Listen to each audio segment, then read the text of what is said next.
আসসালামু আলাইকুম। South Korea, কি অবস্থা, কেমন আছেন সবাই? দেখেন কি পরিমাণ স্নো পড়তেছে এখানে, আমার ক্যামেরা সব গুলো হয়ে যাচ্ছে। বাই দা ওয়ে, আমি আসছি এখন ভিলেজ ব্লগ করার জন্য। বিশ্বাস করবেন না, কি অসাধারণ একটি গ্রামে আসছি।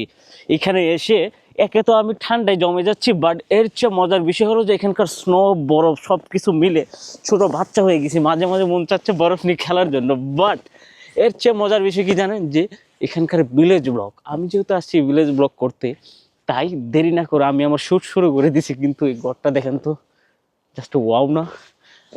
আপনারা চিন্তা করেন, এরকম একটা স্নোফল, মানে চারিদিকে মনে করেন বরফ আর বরফ, তার উপর মাইনাস হলো যে আপনার 14 ডিগ্রি, আকাশ থেকে স্নো পড়তেছে।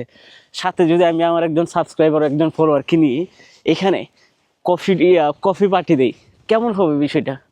সামটাইম আমি এই জিনিসগুলো চিন্তা করি। তাই আমি প্ল্যান করছি, ইন ফিউচারে আমি যখন ব্লগ করব তখন আমি আমার যে কোনো একজন ফলোয়ারকে সাথে করে নিয়ে আসবো আমার ব্লগের জন্য। আপনারা কি সে ফলোয়ার অথবা সে লাকি একজন ব্যক্তি হতে চান, তাহলে এখনই আমাদের ইউটিউব চ্যানেল রোহান ব্লগে গিয়ে সাবস্ক্রাইব করুন, যারা টিকটক অথবা ফেসবুক থেকে দেখতেছেন।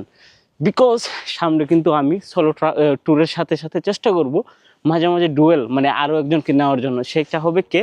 আমার সাবস্ক্রাইবার অথবা ফলোয়ার থেকে। বিশেষ করে ইউটিউবে যারা আমার সাথে যুক্ত থাকে সবসময়, সবাইকে বলতেছি, যান তাড়াতাড়ি গিয়ে আমার YouTube channel Rohan blog subscribe করে আসুন। খুব সুন দেখা হবে আপনাদের সাথে। সাউথ কোরিয়াতে আসবেন, এখানে আমি নিজে আসবো, আমার তরফ থেকে সম্পূর্ণ খরচ, সাথে হবে হলো যে কফি পার্টি।